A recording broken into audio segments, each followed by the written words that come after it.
episode 1036. And it's the Relevant Podcast. Here in Orlando, I'm your host, Cameron Strang, and joining me from Loverland, Virginia, is Jesse Carey.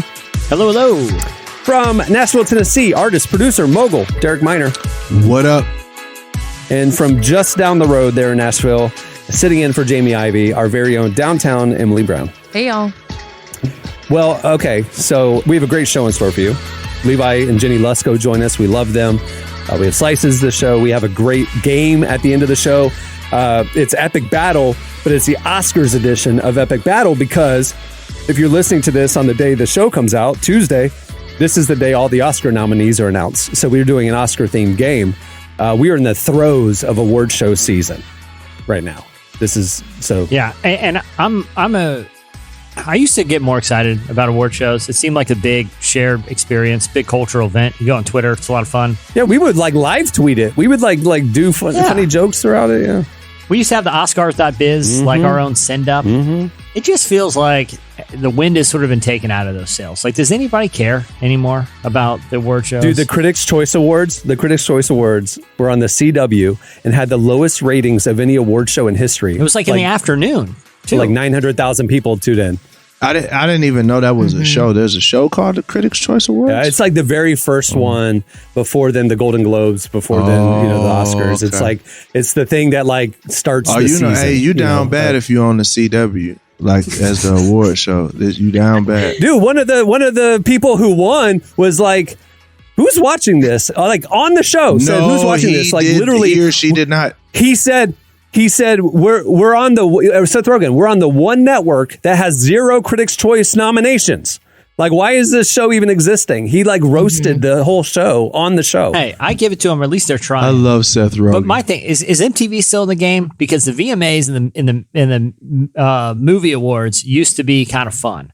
Now it was like the Nickelodeon ones where they'd slime celebrities or whatever. No, the Kids' Choice Awards still do the Kids' Choice Awards. But that's what I'm saying. Those are still fun. Right. But these other ones, who cares? Half the movies we've never even heard of. But I think the ones you're talking about, those are intentionally supposed to be fun. I tune in to watch Katy Perry get slimed. Have you seen that video? She literally almost lost her head. Yeah. I don't really care about seeing this prestigious actor who I know is probably kind of snooty, getting up on stage and pretending to act like they didn't know they were going to win. No, here's the thing. I don't feel like they should be rewarded for performances in films. I think it should be more competition.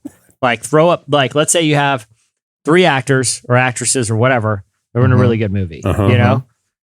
It's anyone can be good in a movie because there's editors and there's a director and there's camera operators. I don't know about that. You put them on stage. I'm gonna follow you. You put them on stage and have them improv a scene, okay, with other actors. Then we know who deserves the award. An element of something where anything can happen. That's what I'm saying. So you want to turn the Oscars into a living color? Is what you're saying? Would you not watch that if they pulled them on and they had to perform sketch comedy with no rehearsal? Then you see who the real actors are. You know what I mean? Actually, I would watch that. If we turned the Oscars into SNL. Put their skills to the test. Yeah, I'm with that. I think this year's Oscars are going to be incredibly tame because if you'll remember last year was when the slap happened. So I think everyone's going to try to be on their best behavior. And that's not good. So I think that means it's going to be the most boring one. Then you go the opposite because you know what? Everyone loved the slap. Don't let them tell you different. People loved it. Chris Rock did. He does. He's got so much mileage out of that. He has a Netflix special that's popping just about off. the slap. Just about the slap. Yeah, it works for everyone. It works for everyone. I'm not condoning violence and assault, but I'm just saying if there's playful slapping in this year's Oscars, no one's gonna complain. It gave us playful slapping. Someone is gonna make a joke and it's not gonna land well. It will not land. It has to. Gerard Carmichael made a joke at the Golden Globes. Yeah. No one cared. It was fine. It was just fine. Like I said, Chris Rock's getting a lot of mileage out of it. He was sitting in the wings laughing at the. Look, we just need to spice these things up. They're just too boring. That's the take. There's lots of ways to do it. So you want to do the Rock and Jock MTV twist where they had sports competitions, but they added a 10-point shot to the basketball game. You want to like put booby traps and like little zigzags in the Oscar and this format. is the guy talking about don't say doodle on live. He talking about booby traps. Look, if you want to win Best Actor, okay, go up against your other nominees and you each have to perform a monologue right now. We're going to put it up on the teleprompter and you deliver it straight faced, and then we'll vote to see who's really the best. Okay. So you're saying that their film work gets them nominated, but the award is actually then a competition that's live, an acting competition that's live, and the audience votes on it. It's like your record style. gets you into the playoffs, but we don't determine the winner, the champion, based on... Hey, it's like The Voice, and it's like American Idol. You got to sing live. We got to vote live on how you're doing right now. But American Idol and The Voice is for people that have not been accomplished. It's for people that are trying to prove themselves as singers, not freaking like career actors. I don't want to see Morgan Freeman in a face-off between Leonardo DiCaprio read the monologue. Yes, you do. No, I don't. I don't want to see that. I'm about to make your point for you. Okay, American Idol and The Voice are like two of the biggest shows on TV, and they have no-name amateurs on there. Okay. You got all the world's greatest performers in one room. Why don't you throw that formula in there? Everyone's watching. It'd be the biggest thing on TV. Everyone's watching it. Everyone's watching, but then you just turn the award show into a game show. Good. Exactly. So we're out on award shows, then is what you're saying. No more award shows. We're just doing game shows from here on. This is what TikTok does to people. Like TikTok does this to us. That's the only thing good TikTok has done. The thing I hate about the Oscars is that it's a small group of people that vote, and they even talk about the fact they don't even watch most of the movies. They just look at like who's getting the buzz, and they just vote for that person. It's like they don't watch the movies? A lot of the voters of the Academy don't actually watch all the movies. They don't, it's too much time. So they just kind of like group think, here's who I should vote for. And it's like, it's out of touch. So I like the democratization of this. Let's just bring them all into a room and American Idol style, have the public vote. I love it. Let's do it. Yep. Competition. It makes everything better. It's just a little entertainment value. That's all. You guys just no more award shows. If you're winning the award for Best Actress, let's see you act. Okay. I mean, they did in the $200 billion movie. They just put $200 million movie. They just put out. No, because that could have been editing. That could have been directing. That could have been. It could have taken them 50 takes to get there. Right. Yeah. Yeah. Exactly. This is amazing. Hey, at The Voice, it's live. You got to perform right now. And if you're excellent, then you'll win. And so like the same thing with the actors. If you're a great actor, show me. I love it. Let's do it. Yeah. I don't know how you give an award for like cinematography or sound design. You just got to edit right on the floor. Like, all right, we're going to give you this jacked up piece of content, color graded right now. We don't even keep award in those fields because nobody cares. Nobody cares. You name one Academy Award winning cinematographer right now or sound designer off the top of your head. I don't know. Point proven. Just eliminate them because nobody cares. Okay, sorry. You can have your own spinoff award, cinematographers. Yeah, they'll do the dinner the night before. This is a game show. It's a game show now. Good luck hiring somebody to do the videos for your TikTok now. Like cinematography sucks, huh? Everything on relevance going to be grainy and stuff. Mm-hmm. All right. Jason. All right. Moving the show along. Stay tuned. Up next, it's Slices.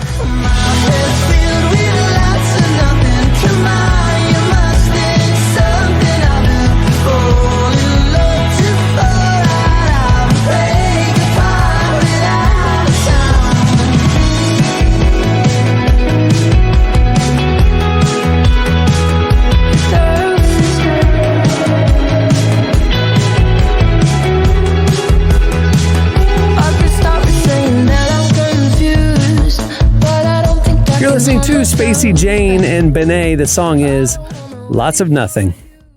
Okay, it's time for Slices. What do you have, Jesse? All right. So I this was a pretty interesting one. I feel like it's that time of year where it's hard to get outside, enjoy a little nature. But I do try to go for a little stroll once a day when I can, just get a little fresh air in the lungs. Well, this one's came out of Finland, where researchers found that visiting a green area. So, I mean, and they're it could be a park. It could be like a kind of outdoor urban green space. It could just be walking around. It actually, this is a quote from a piece I ran in The Guardian. It said that visiting a green space area 3 to 4 times a week cuts people's chances of turning to drugs for mental health problems or high blood pressure by 1/3. And people who are asthmatic, it cuts by 1/4. Now, they actually had a pretty large sample size. It was like 17,000 people and who were reporting their frequency of visiting these green spaces and comparing that going to them prolonged, how it affected, sort of their measuring stick for whether it was affecting their mental health was their use of medications to treat mental health issues. Like I said, they found a pretty dramatic drop in blood pressure, mental health, and respiratory issues just by visiting a green space. This isn't like exercising. This isn't like going out there and doing some kind of boot camp or CrossFit out in the park or Pilates or whatever. That sounds awful. Mm-hmm. Yeah, that sounds terrible. This is just taking a stroll. Okay, just enjoying the green space. It had a dramatic, in some case, it was associated with 33% lower odds of using mental health drugs and 36% lower odds of using blood pressure drugs. So, I mean, I like being outside. I think it's always enjoyable to kind of get out and walk around. But I thought this was a really kind of affirming study when it comes to just the importance of taking a little break during the day and getting some fresh air. Is that part of your guys' routine? Yeah, I have to walk the dog twice a day, so we do a mile loop every day. But I'm just home alone. So like back in the day, I'd go downtown and, our office is downtown. I have to walk to the office and walk to lunch. And I was more active walking around the office, whatever. And now I'm just sitting at my desk all day at home. So like I have to get out of the house, you know what I mean? Or else I'd just be sedentary. So yeah, I walk the dog. We go on long walks. Yeah, we have a dope spot called Ratner Lake in Nashville. And it's the most beautiful walk. Like it's a lake, and then you have these big trees, and I always feel better when I come back from walking Ratner Lake. So I'm not going to do it right now because it's like 25 degrees. So that doesn't sound fun to me. It sounds like torture. But spring comes, we're going to be at Ratner. Yeah, that's good. Okay, what do you have, Emily? I have a new report from Open Doors, which is a religious liberty organization that found that the persecution of Christians around the world has continued to grow over the last 3 decades, and it's actually gotten more intense. So not Christian persecution in the U.S., which is like a talking point on conservative radio. You're talking about global, actual global, like around the world. Yeah. Interestingly, the U.S. actually did not even make the list because... Of course not.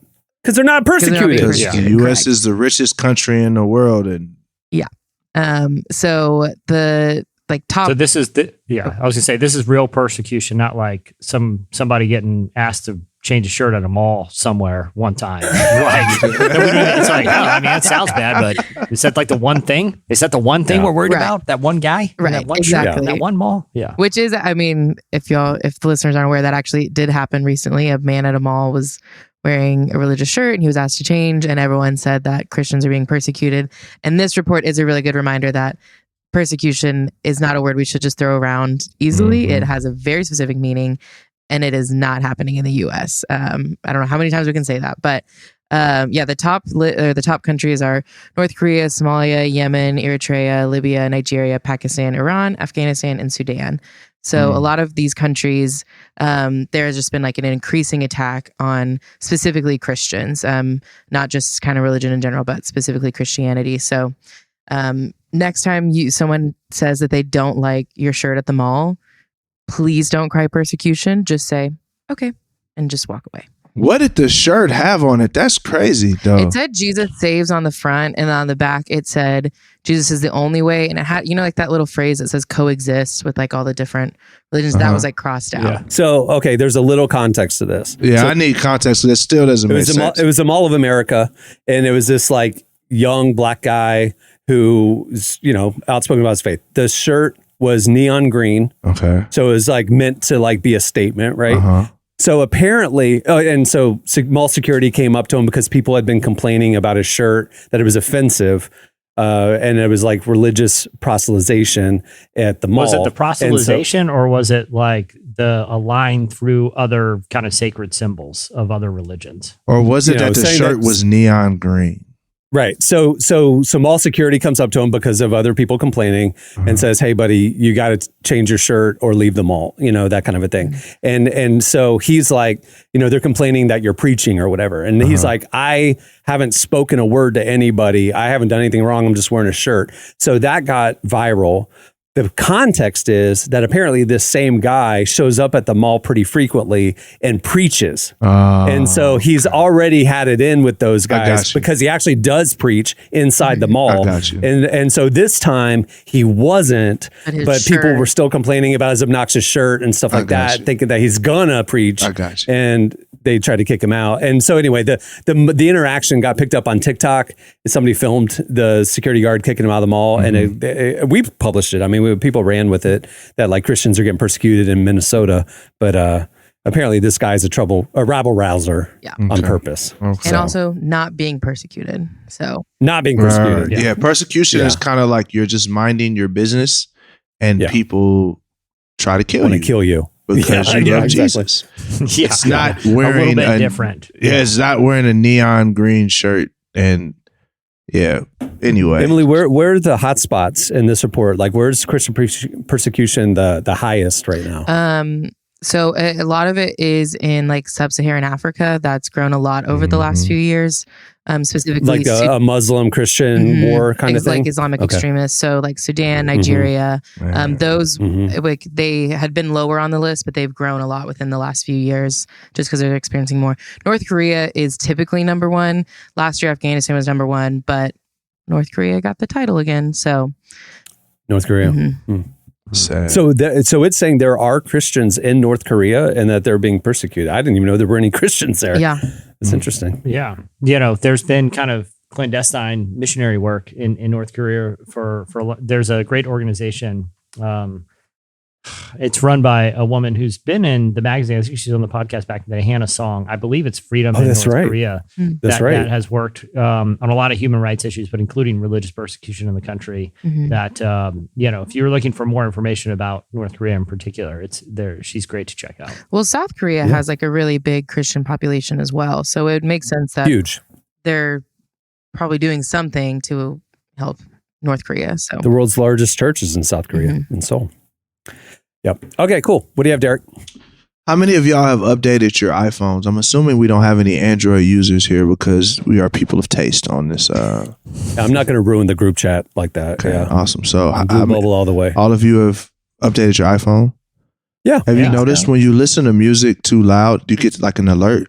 Or am I the only person that does that? No. I get it on my watch. Yeah. I have gotten it before. Yeah. Well, it's for good reason because roughly 1 billion people between the age of 18 to 35 are suffering from hearing loss. And hold on, what did you say, Derek? Roughly. Stupid. Good job. I missed it. I missed it. That was great. That was great. That's good. Go ahead. Right. So roughly 1 billion people are suffering from early hearing loss. And a lot of that is because of listening to music too loud in your earbuds or at concerts, live events. So, stop listening to your music so loud. That's also actually terrifying for me. And I'm going to give you a personal story because I was mixing my album and my wife comes down and she's like, "Oh my God, it's so loud in here." I was like, I didn't even notice it. So I'm like, like to me, it's just normal. Yeah. So music people, and this is one thing, hearing loss is one of the things, it cannot be reversed. Like once it's gone, it's gone. So protect your ears, baby. I'm going to start listening to music a little bit lower for sure. I think it's interesting that this study came out that it's 18 to 35 year olds because I feel like the younger you are, the less you think that that's going to be a problem, going to concerts and not bringing little earplugs or whatever. You look like an old middle-aged person doing that. You don't do it if you're young. And it's affecting 1 billion young adults because they haven't taken care of their ears. For sure. Yeah, I started noticing it probably a couple years ago that I can have a really difficult time just hearing things. Like everyone else can hear things at a normal level, and I'm the one person that's always like, can you speak up a little bit? But I went to a ton of concerts in like high school and college, and I was trying to get to the front row, so the speaker's like right there. And I mean, I remember leaving so many concerts with just like my ears ringing and thinking that was so fun and funny. But now I'm like, oh my gosh, I'm not going to be able to hear. Like every time I get in the car, I feel like every couple months, I've noticed that my volume is getting louder because I can't hear it anymore. So, turn it down, Emmy. What? Turn it down. You better turn it down, Miss Emily Brown. That's gonna be your new phrase. Turn it down, Emily Brown. She's gonna do like a PSA. like she's. I have a million like nicknames and phrases, so this is just the latest one in a very long list. Good. It is a helpful message for the youth. We're gonna do a poster like the We Can Do It from the World War II, where like the ladies were working. We're gonna do like a turn it down, Emily Brown, and it'd be your face. That's gonna be right here on this wall once I finally decorate it. Yeah, I like it. All right, that'll do it for Slices. Stay tuned. Up next, Levi and Jennie Lusko join us. I'll meet where you are. I'll meet where you are. I'll meet where you are. I'll meet where you are. Long time since I felt some progress. Having long nights, I wake up in cold sweats. I just wanted to breathe in the moment. You're listening to Milo. The song is Where You Are. Wanna be where you are. Good song. Well, our guests today are Levi and Jennie Lusko. They're authors, speakers, pastors of Fresh Life Church. Their newest book is called The Marriage Devotional, and it's all about renewing healthy marriages no matter where you are in your relationship. Emily talked to them to discuss the markers of a healthy marriage, why it's important to make fun a priority in marriage, and what you should look for in a partner before you get married. Here's our conversation with Levi and Jennie Lusko.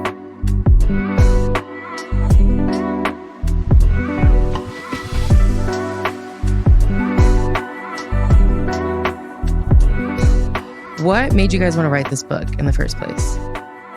Well, we both love going through devotionals together, but separate. Like we don't sit down and like read it together, but we read it. Shake 2 straws, leading the tramp style, and we don't do all that. But we love to be on the same page. So like I'll read, he'll read, whether we're going through the Bible or a devotional or whatever.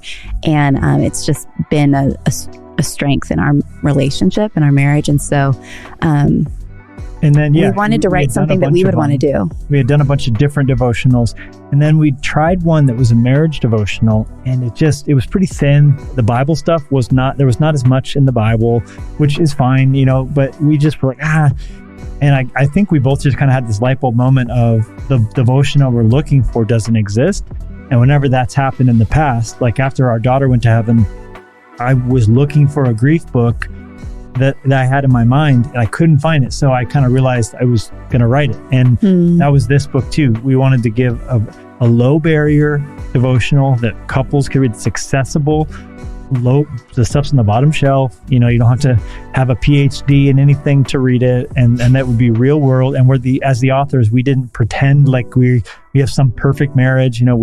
We fight, we have issues, we've worked through a hardship, and that was what we wanted to come across in this book.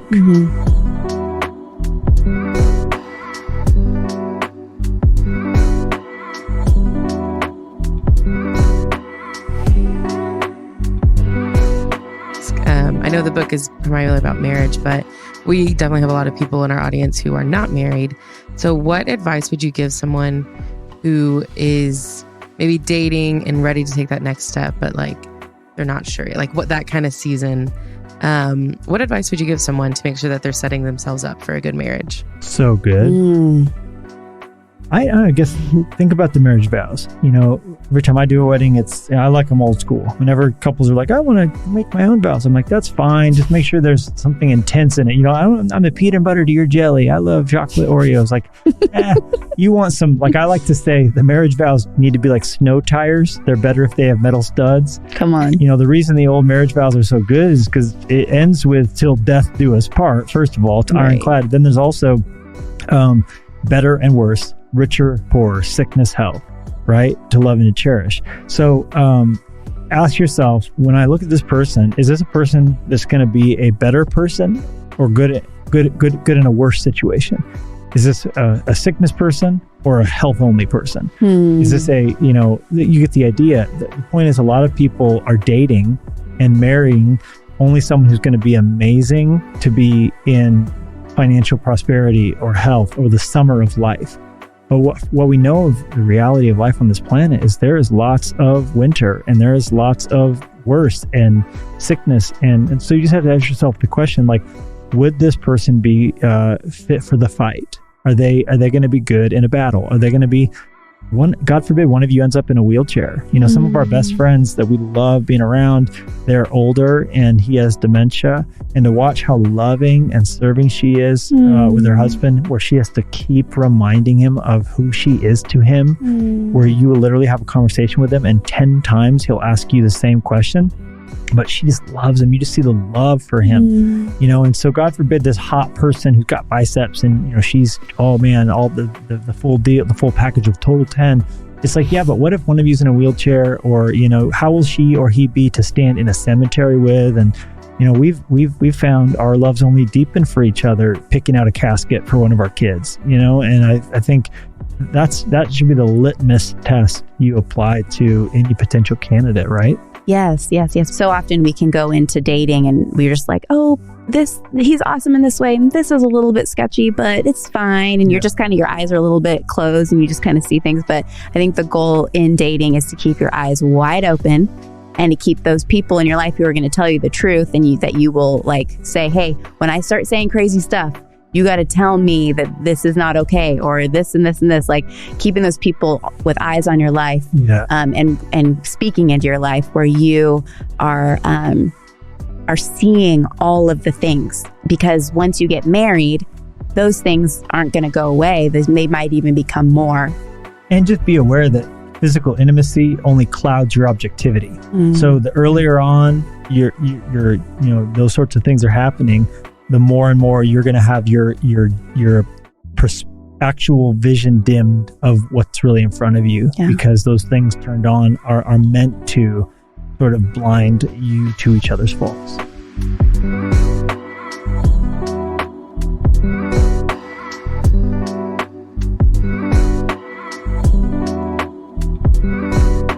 I want to go back to something you mentioned about someone who's kind of maybe a few years into their marriage and wants a change. I think a lot of people probably feel that way, but they don't know how to take that first step and like initiate that change. So what would you tell them to do first? Well, I think it always starts with looking at ourselves. I think sometimes we'll be in an issue in any relationship, and we just see what's wrong because what the other person is not doing or doing. And I think it always starts with just a humble assessment of what is going on in my own heart. It's that whole Psalm 139, search me, O God, and know me, see if there's any wicked way in me, and lead me in the way of everlasting. Like, I think it's always important to focus on me and Jesus first. Lord, help me see my blind spots. Help me see where I'm missing it. Help me see where I have dysfunction. And, I think it's always wise and healthy to look inward. And that obviously comes from our relationship with the Lord, counseling on our own. I think getting the tools that we need to assess our past and why we think this way and what went wrong, so that I can move forward in a healthy way. I think that's so helpful. And I think we can actually change a lot in our marriage when we just start changing things about ourselves. And that's, and even when your spouse isn't necessarily on the same page, they don't see that there's a need for counseling or see that there's a need for help or change, you can have the responsibility over yourself. And so often, I mean, we've seen over and over again examples of couples where one spouse sees the need and makes some change, and that actually slowly changes the course of their marriage and their relationship. So I think that's a good first step. And giving what you want, because whatever you want, like, oh, I want them to do that. Like, ask yourself the question, how can I give that? You know, and you don't think of it as a marriage scripture, but Joseph wanted at the beginning of the story people to listen to his dreams. That's all he wanted. Just, I want my brothers to listen. I want my dad. I want someone to listen to my dreams. I had dreams, people. But by the end of the story, you see Joseph coming into a place of power and getting that. Everyone listens to him. How does he get there? He gets there by listening to other people's dreams. He listens to Pharaoh's dream. He listens to the baker and the cupbearer's dreams. Candlestick maker. Sorry, that's what came to my head. But so I think that's powerful, and I think that's the kingdom, right? How did Jesus get the disciples to servanthood? By giving what he wanted them to do. He modeled it and served and washed their feet. So I think if I say, hey, why isn't Jennie doing this? But it's like, well, how am I not doing that? How can I give what I want? And I think that is just one very tangible way to help begin to work on your marriage. Yeah.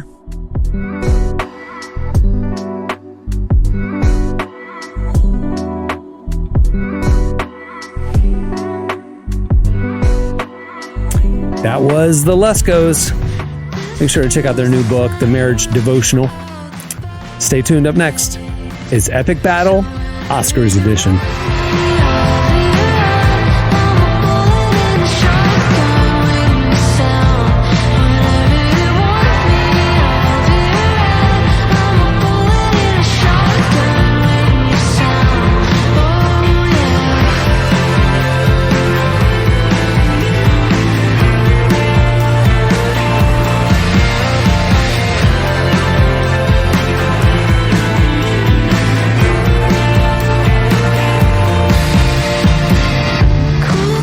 You're listening to Soccer Mommy. The song is Shotgun.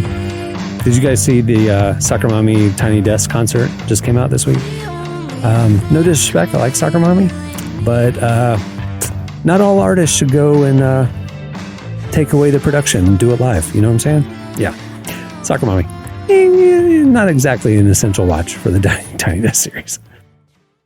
Okay, it is time for our game. If you're a listener of the show over the last couple of years, you know every once in a while we like to play Epic Battle. You know, social media, people are arguing about who's better, Batman or Superman or whatever, this movie or that movie, this artist or that artist or whatever, this basketball player, that basketball player, Jordan or LeBron. Everybody's arguing.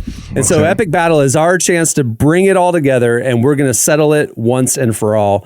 We're going to do an Oscars or a movie edition today because today's the day the Oscars are announced. So we're doing Epic Battle Oscars edition.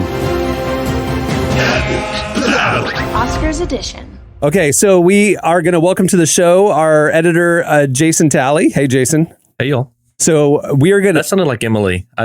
Yeah, I was going to say, you're stealing my phrase. That's and both of y'all sound like Jamie. Yeah. Did you get nervous just then? Did you like hesitate, or did you have a pre-planned hello? I had no pre-planned thing. That was natural as it comes, and I'm a little upset that it sounds exactly like Emily and Jamie. So I think it's a Southern thing. That's all I know how to say. Hey, y'all. Hey, y'all. Born and raised in Alabama, so it just comes out sometimes. Fair enough. Just to give everybody the visual here, Jason is wearing a shirt that says, "Sorry, I was praying." That's awesome. Or a hat that says, "Sorry, I was praying." Yeah.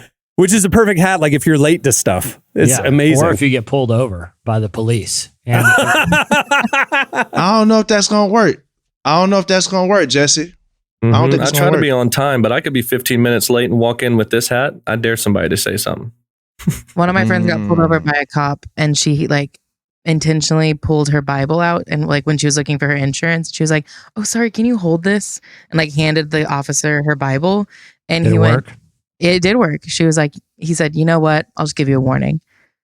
I pulled when I was a teenager. I pulled the Christian kid card when I got pulled over, and it worked.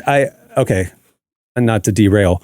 I was 16. My parents were out of town, and they said that I could use their car to go to youth group, right, while they were out of town. And my dad had just gotten a brand new Lexus, and I knew where he hid the keys, so I took his Lexus. It was brand new. Oh, okay. This is and I spicy. drive it to youth group. He doesn't know this to this day, and he doesn't listen to the show, so whatever. So I drive it to youth group, and then after youth group, we're all going to Burger King. So I fill up the car with 3 or 4 friends, and we're going down this road, Markham Woods Road. It's a 45 mile an hour limit, but it's a straight shot road for a few miles.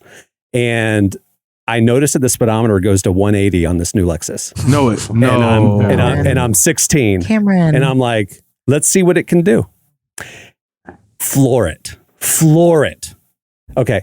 At the end of the road, a cop catches up to me. So apparently, about halfway through this drive, I zoomed by a cop, and it took him a solid 3 or 4 minutes to catch up to me. Okay. So you was doing like 120. Pulls me over. He says, you were doing 123 in a 45. I'm 16 years old. That's jail time. That's how did you not get your license just straight to jail? Listen, that's jail time. Because A, white privilege, but B, I told him, oh, man, I'm so sorry. We were just coming from youth group. And I was just like a good little Christian kid. And I put on like Christian music on the radio and stuff. Like I played the Innocence card. Right? I was busy. I was hurrying to the orphanage to give them those donations that I collected. I was like, I'm so sorry. I know it's reckless. So I just come from church and my friends, whatever. Anyway, he goes, whatever. He gives me a good lecture. And he comes back and he says, clocked you going 123. If you go double the speed limit automatically in Florida, you have to be arrested. So he gave me a ticket for going 89 in a 45. So he didn't have to arrest me. And it was like $650. My mom calls the next day to check how was everything. I was like, I got a ticket last night. And she goes, well, you're going to pay it. And I said, yes, ma'am. And she didn't ask the context or the situation at all. And I got away with it. I worked and paid off the ticket. And they, to this day, don't know that I was going 123 in his brand new car. So Cameron, play the Christian card. Yeah, sorry, I was. Or just don't go 123 in a 45. You just come from church. All right, I'm gonna be quiet. The teams: Jason, you and Emily are one team, and Derek, you and Jesse are a team. What are your team names, Jason and Emily? It feels most appropriate that our team should just be called Hey Y'all. Sure. The Hey Y'alls. I like it. Yeah. Okay, Jesse, what's your team name? Derek, what are you feeling, man? I'm with whatever you want, bro. You're a lot more witty than me. I know you got something. I'm gonna go with just sorry I was praying. Sorry I was praying. I think we can get some hats that are matching. 100%. And 100%. Listen, I got you. Yeah. I can hook y'all up. Just let me know. Yeah, you got a sorry I'm praying hat guy somewhere. I do. So all right. As you know, epic battle is I give you two people or things and then a situation. And these are all movie related. Emily actually put the list together, but she doesn't know what order that I'm doing it or what groupings I'm doing it. So I'm doing this on the fly. So you telling me the person that made the game, that's who we going against? She has no idea how I'm going to do it, though. As I was putting it together, there were a couple things I included that I was like, I feel like I'm going to regret including this because I don't know how I'm going to defend this. Sorry. All right. So here we go. First up, hey, y'all, you guys have King Kong.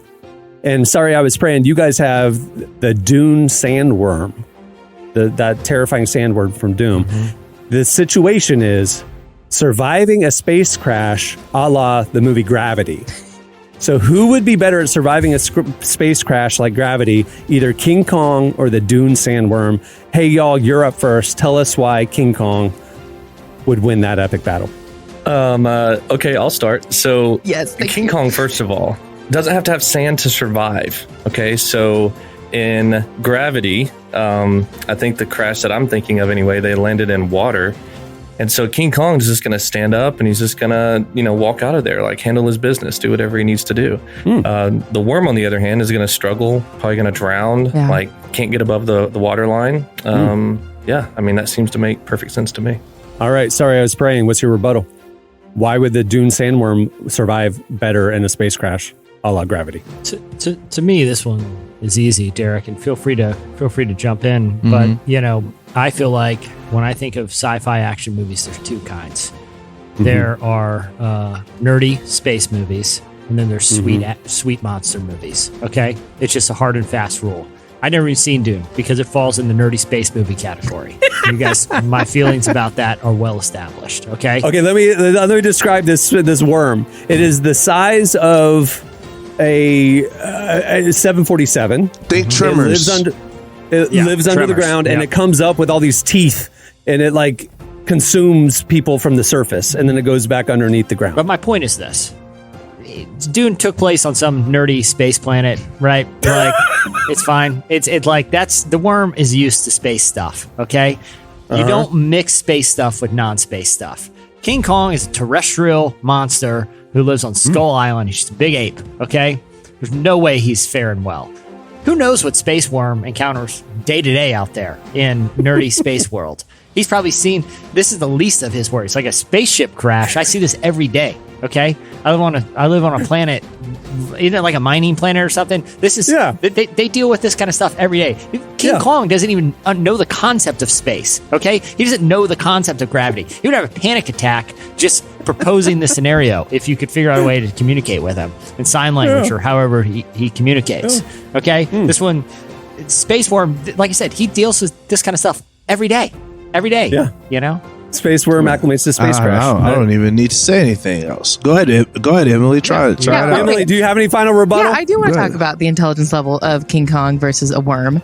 I think King Kong actually has more of a brain than this big worm because he's having to like navigate and defend and like fight for his life. The worm's just vibing, just doing what he wants. So if you put him in a different situation, he's not going to know what to do. King Kong, didn't he die falling off like skyscraper? You think he can like get like 500 times taller than that and fall and survive? No, he couldn't even do the Empire State Building, which isn't even that tall compared to skyscrapers anymore. And if you think about it, like at the end of the world, cockroaches and worms are going to be the only thing that survived. Whose side are you on? I'm just saying it's a compelling point. It's a compelling point. All I'm going to say is King Kong can't be that smart if he keeps getting caught every movie. Like every movie, bro gets he the worst criminal or bad guy or whatever. But look, I'm just gonna bring up one word that is obvious that I don't know why in the world nobody's getting it. But we're gonna just start with oxygen. Yeah.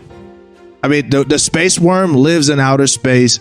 It's acclimated to whatever's out there. Well, it's on a planet, so it's on a planet, but at the same time, we don't oxygen know. Levels. Yo, King Kong.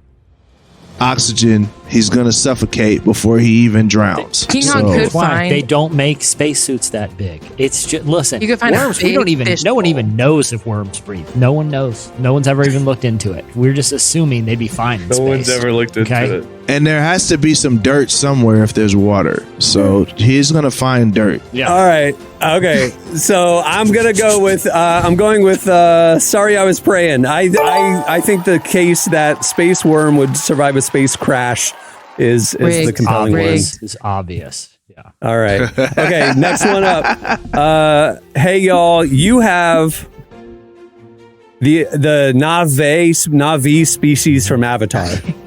Okay. The blue people. Yeah, the blue people. Hey, sorry, I was praying. You have E.T. stuck in his little basket. Okay, on the bike. Gotcha. Okay. This is going to be fun. Who would do a better job sewing a dress like Phantom Thread, like the movie Phantom Thread? Who would do better sewing a dress? Either the blue people from Avatar or E.T. stuck in his little basket. Sorry, I was praying. You're up first. Again, I feel like this one, I don't even need to make the case for E.T. He's small. He fit in that basket pretty easily. I'd assume any creature. But he doesn't have little fingers. He has these long, weird fingers, and for sewing. Great point, Cameron. No, but what I'm saying is he's used to working at things at that scale. The Navi, at least E.T. can disguise himself in a blanket. You know, he works with fabric. The Navi are scantily clad. I saw the new film. Okay, they ain't sewing. Okay, they're finding leaves and things. They also there was a whole finger situation. I think they had like 6 fingers in the movie. I can't remember. It was something like that, an extra finger. That might be useful for spearfishing or riding with the whales, like in the movie. But I don't think for threading a needle, you want an extra finger bobbing around in the way. It just seems like ET is much more acclimated to this. Derek, do you have thoughts on this? You seem like you got strong Navi thoughts. Yeah, I mean, what kind of how can you sew if you're like 8 foot tall? Exactly. Like with these long fingers. Like I'm like there's no way. Height does not determine sewing ability. Look how big their hands are. Emily. Okay, do you think? Let me ask you a question. I will give you honest question. All right, honest question. Who's more equipped to sew? Right, Emily Brown or Shaq? Exactly. Who do you think is going to do a better job at sewing? Jason or Shaq? It doesn't have anything to do with their height. Because his hand is so big. Shaq can't even get the needle through the thread. Or the thread through the needle. That's what I'm saying. ET's, the tip of his finger lights up, which I feel like is a huge asset. So you can see in the dark. If he's trying to put the needle, the needle and thread together in the dark, he just used the light at the end of his finger. The Navi, I mean, how long do you think their hand is? What, 4 feet tall? 4 feet long? There's no way. With 4 feet long with a little needle and thread, there's no way. All right, hey y'all, what's your rebuttal that the Navi species from Avatar would do better sewing a dress? Okay, I would like to point out that ET had a whole option for clothing, and he picked a blanket to wrap himself in. But the Navi, while scantily dressed, do at least fashion together some, I don't know, leaves or whatever, or some sort of fabric, whatever they have on their planet, to because they can't sew. No. They create clothing. No one that knows how to sew is stitching together vines. Okay. No, they are. They you weave it together. Okay. So they could be, it's a different form of, there's multiple different forms of sewing. My mother is a quilter, so I know this for some reason, but there's different ways to sew. So they could have cross-stitched it or crocheted it. There's a lot of different ways. And I think that's what they did. E.T. We're not talking about those crochet and pot holders here, okay? With the little kit. We're talking about the Phantom Thread. We're talking about high level. But they do have long, skinny, some. Okay, first off, the entire nation to pick from. The entire nation. There's, I don't know statistics, a large amount of them. One of them's got to be able to have little fingers to sew. Yeah, it is true. The comparison was the entire Navi species from Avatar versus ET stuck in his little basket. Whoa. So not that I advocate child labor, tall. Okay, not that I advocate child labor, but they could get a little kid to do it. Then why haven't they? Then why are they running around with seaweed wrapped free around to live? But E.T.'s totally naked. E.T.'s totally naked. The kid put the blanket on him, not crash him. landed. We don't know what his kind wears. So hold on. We're not going to judge people that like to live their life naked. E.T. made his decision. We are going to judge them a little bit. He's comfortable with it. We're going to judge him a little bit. E.T. made his decision, and he said that he would rather be free. Right? No. I mean, the truth is, he just didn't know how to sew anything, so that he couldn't make any clothes. That's how long was E.T. on Earth? Was he on Earth for he's on Earth for 3 days? Well, look, he could easily pick up and consume Reese's Pieces, no problem. You're telling me you don't see a Navi picking up those? That'd be an impossible task. That'd be like using tweezers to pick up a grain of sand. It's going to be very difficult, okay? With those big paws they got. I have a rebuttal. There's 2 things that we haven't discussed here about the Navi. Okay. First off, is we didn't actually decide how big this sewing project is. So the size of their hands don't really matter because ET's gonna be doing a smaller blanket or whatever, and they're gonna be obviously doing a blanket. Like Phantom Thread. Now we did establish that was he sewing uniforms for basketball players or for an elegant petite model or what? I haven't seen it. It looks very boring, but. Sorry, I like Paul Thomas Anderson, but you lost me at tailoring movie. It's gonna be a pass. It's a 3-hour movie about tailoring. Exactly, it's gonna be a hard. It's gonna be a hard pass for me. But here's the bigger point. The Navi have that ponytail that they can plug into things. So I'm really more interested in the fact that they probably are going to have something. Isn't that their sex organ? Isn't that the thing that they? Oh God, no! That's how they connect to the animals, and it's a complicated situation. They that would make the movie very interesting. Connect to the tree and all that kind of stuff. Anyway, but I feel like there's something that they can connect to that boom, then they're able to just sew. I feel like they're just going to do a better job at it. I've heard enough. I'm going to go with the fact that it's the entire species of Navis, and there's somebody in the mix that could be nimble enough to do this. I'm going to go with hey y'all. All right, last one. We're tied 1-1. This is a tiebreaker, and we got to be quick with this one. Sorry, I was praying. You have Tom Hanks in character as Forrest Gump. Hey y'all, you have Tom Hanks in character as Chuck from Castaway. Who would do better escaping prison, a la The Shawshank Redemption? Hey y'all, you're up first. Yeah, I mean, well, gosh, I mean, straight out of the gate, we just have to address the fact that he survived, like, in the middle of nowhere. He built a raft. He, like, got into the water. Like, he survived this whole thing. So I feel like he would be very easily equipped to, like, almost like MacGyver it. Figure out, like, okay, what do I have at my disposal? What can I use to get off of this deal? Like, how can I get out of here? He would easily do that. Like, there's no question. I mean, when we think about stinking Tom Hanks inside of Forrest Gump, all he knew how to do was run. Like, he just ran. That's all he knew how to do. All right, sorry, I was praying. What's your rebuttal? First off, I'm pretty sure if you're escaping prison, the ability to run is pretty critical. I'd say one of the most. You give the man a little daylight, he gone. You just send him out on work duty, cleaning the dishes. Where'd Forrest go? I don't know. He just started running. No one's going after him. 2, Tom Hanks in Castaway, it took him like 10 years to figure out how to get past waves. Okay, do you think he's busting out of a prison? He couldn't even wade out past little 3-foot waves. It took him like 10 years, and he just got lucky one day because an old porta potty washed up. He ain't breaking out of no prison. He can't even get off an island. You can put him in prison. All right, hey y'all, what's your final rebuttal? I think that his role on Castaway, or Tom Hanks on Castaway, would be the best option because he did not give up trying to get and he, like Jason said, he did MacGyver his way eventually. And again, Shawshank Redemption, it's not like he got into prison and then was out the next day. He'd been there, it was a waiting game, patience too.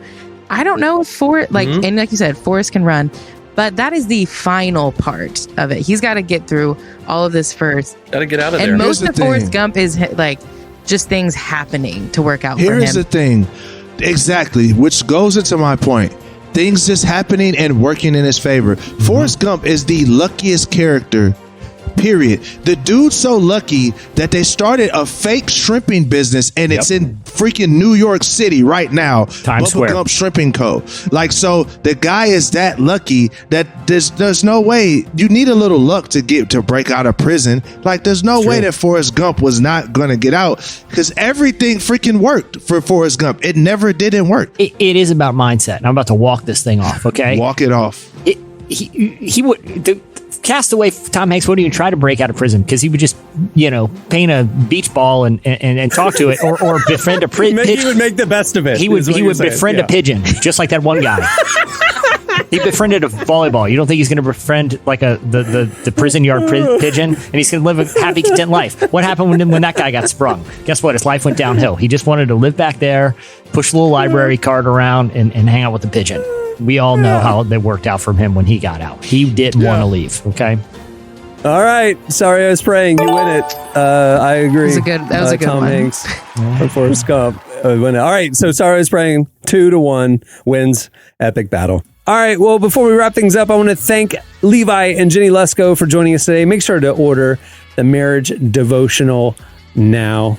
Also, head over to relevantmagazine.com. We are doing it. We are publishing a ton of great stuff every day, and you should make it part of your daily web browsing. We recently updated our site design. Our homepage is totally different. We're working through the site and updating each section as well. Our articles are a little different. You'll notice, it's all about evolving, right? You can also stay connected by right there on the side or the right rail and on the homepage. You can sign up for our daily newsletter where you get our top 5 trending stories sent to your inbox. It's a great way to stay in touch. Or follow us on all the socials. We're posting on Twitter and Facebook all day, every day. We're posting on IG stories more frequently now. That's great. And we have other stuff in the pipeline. So make sure to follow us on all the socials. Okay. On that note, we will wrap it up. I'm Cameron String. I'm Jesse Carey. I'm Emily Brown. And I'm Derek Miner. We will see you on Friday. Have a great week, everyone.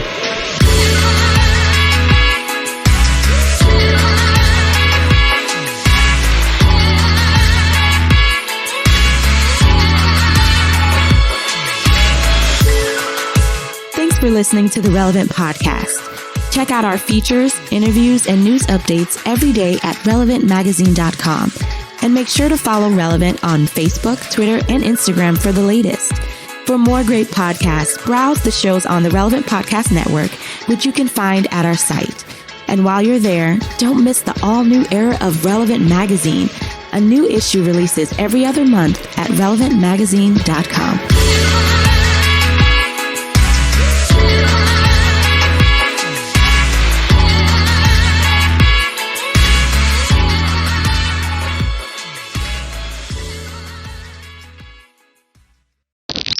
An element of something where anything can happen. Relevant Podcast Network.